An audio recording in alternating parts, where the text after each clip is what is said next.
ಯಡಿಯೂರಪ್ಪನವರು ಸಿದ್ದರಾಮಯ್ಯನವ್ರದ್ದು ಕಮಿಟ್ಮೆಂಟ್ ಆಗಿದೆ ಅಂತ ಇಬ್ರಾಹಿಂ ಹೇಳ್ತಾರೆ. ಇಬ್ರಾಹಿಂ ಬಗ್ಗೆ ಉತ್ತರ ಕೊಡದೇ ಇರೋದೇ ಒಳ್ಳೇದು. ಯಾಕಂದ್ರೆ ಯಡಿ ಏನ್ ಬಾಯಿಗೆ ಬೇಕೋ ಅದಕ್ಕೆ ಮಾತಾಡ್ತೇನೆ. ಇಬ್ರಾಹಿಂಗೆ ಮಾನ ಮರ್ಯಾದೆ ಏನೂ ಇಲ್ಲ.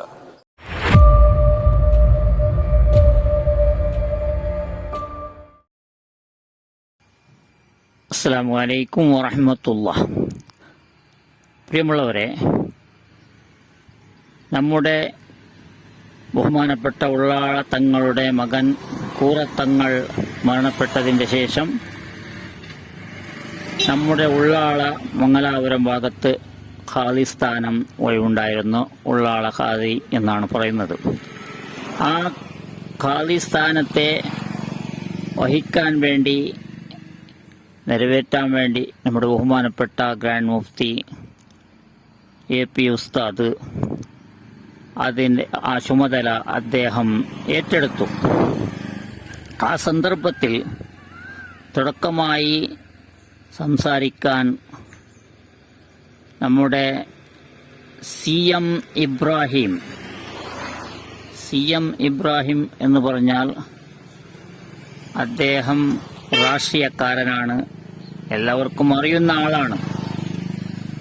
എങ്കിലും അദ്ദേഹത്തിൻ്റെ ഏറ്റവും അടുത്ത സ്നേഹിതനായ ഇപ്പോഴത്തെ കർണാടക മുഖ്യമന്ത്രി പോലും അദ്ദേഹത്തെ പറ്റി പറഞ്ഞ കാര്യം, അദ്ദേഹത്തിൻ്റെ സംസാര ശൈലി ശരിയില്ല, വിശ്വസിക്കാൻ പറ്റിയ ആളല്ല എന്നാണ് CM സിദ്ധരാമയ്യ പറഞ്ഞത്.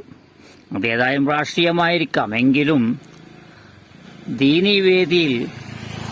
ദീനി സംബന്ധമായ വേദിയിൽ വന്ന് സംസാരിക്കുമ്പോൾ അതിൻ്റെ അച്ചടക്കവും അതിൻ്റെ ഒരു ശരിയായ ഒരു നിലപാടും ആ ഒരു വേദിയിലേക്ക്, ആലിമ്യങ്ങൾ പണ്ഡിതന്മാരുള്ള വേദിയിലേക്ക് ശരിയായ രീതിയിലുള്ള മാർഗദർശകനും അതുപോലെ അവിടത്തേക്ക് ഒത്ത വാക്കുകളായിരിക്കണം സംസാരിക്കാൻ.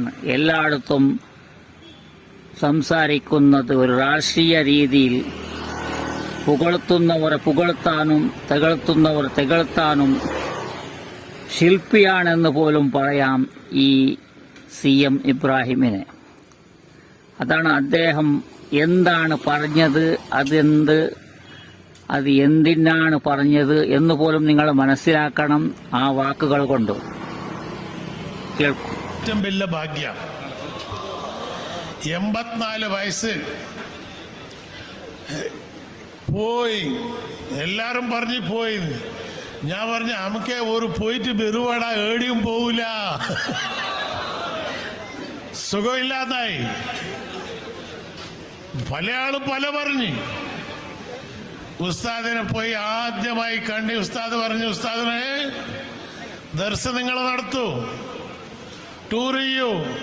ഇതാ അല്ലാഹു സുബ്ഹാനഹു തആല നിങ്ങളെല്ലാ മഹാന്മാരുടെ ദുആന്റെ ബർക്കത്ത് കൊണ്ട് ഇന്ന് ഞങ്ങളെ മുമ്പിൽ ഇന്ന് നിലനിർത്തിയിട്ടുണ്ട്. ഇവരാരും മരിച്ചിട്ടില്ല, ഇവരെല്ലാം ഹയാത്താണ്. താജുൽ ഉലമാന്റെ റൂഹ് ഇവിടെ ഉണ്ട്, കൂറത്ത് തങ്ങളെ റൂഹ് ഇവിടെ ഉണ്ട്. ഇത് മൊയ്ലാമാർക്ക് മനസ്സിലാവൂല, തസഫ് വായിച്ചവനിക്ക് മാത്രമേ മനസ്സിലാവൂ. മരണം എന്ന് പറഞ്ഞാൽ തീരലല്ല, മരണം എന്ന് പറഞ്ഞാൽ തുടക്കമാണ്. അതുകൊണ്ട് ആ മഹാൻ സാദാത്യങ്ങളുടെ പേരില് സുബൈ നിസ്കരിച്ച് ഒരു യാസീന് ഓതി അഷ്റഫുൽ ഖൽഖ് റസൂൽ സല്ലല്ലാഹു അലൈഹി വസല്ലമക്ക് ഒന്ന് സമർപ്പിച്ചു. എല്ലാ സാദാത്യങ്ങളും സമർപ്പിച്ചു. താജുൽ ഉലമ കൂറത്ത് തങ്ങളോട് ഓർമ്മിച്ച് നിങ്ങൾ ഒന്ന് ദുആ ചെയ്തിട്ടുണ്ടെങ്കിൽ അതിന്റെ ബർക്കത്ത് നിങ്ങൾക്ക് ഉണ്ടാവും. ഇതിപ്പോ എന്നെ എനിക്ക് കാണുന്നില്ലേ, ഞാനിപ്പോ മന്ത്രിയില്ല, മടക്കി വെച്ചിന്, പക്ഷെ എവിടെ ഉണ്ടെങ്കിലും തുറന്നു വെക്കും.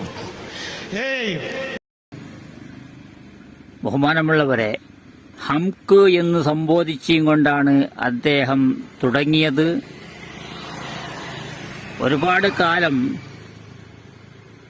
ദേവേഗൌഡയെ നല്ല പുകഴ്ത്തി അതിൻ്റെ ശേഷം ഇപ്പോൾ തെകഴ്ത്താൻ തുടങ്ങിയ ഒരു രാഷ്ട്രീയ നേതാവാണ്. ഇത് ദീനി വേദിയിൽ ആവശ്യമില്ല. ദീനി വേദിയിലേക്ക് അത്തരക്കാരെ ഇരുത്താനോ അവർക്ക് സംസാരിക്കാനോ അവർക്ക് അതിൻ്റെ അവകാശം പോലും കൊടുക്കാൻ പാടില്ല. ഈ രാഷ്ട്രീയക്കാർ എന്ന് പറയുന്നത് നമുക്ക് ആവശ്യമുണ്ടെങ്കിൽ മാത്രം യൂസ് ചെയ്യാനുള്ളതാണ്. അത് ആവശ്യമില്ലാത്തടത്ത് ദൂരം വെക്കേണ്ടതാണ്. അത് നമ്മൾ ഉപയോഗിക്കുന്ന ഉപ്പ് പോലെയാണ്. ഉപ്പ് എല്ലാ സ്ഥലത്തും ഉപയോഗിക്കാൻ പറ്റില്ല. അതിൻ്റെ അളവ് നോക്കിയാണ് ഉപയോഗിക്കേണ്ടിടത്ത് പോലും ഉപയോഗിക്കേണ്ടത്. അത് കൂടുതലായാലും കുറഞ്ഞാലും കുഴപ്പമാണ്. അതുപോലെയാണ് ഇദ്ദേഹത്തിൻ്റെ വാക്ക് ശൈലി എന്ന് പറഞ്ഞാൽ ആർക്കും സഹിക്കാവുന്നതല്ല.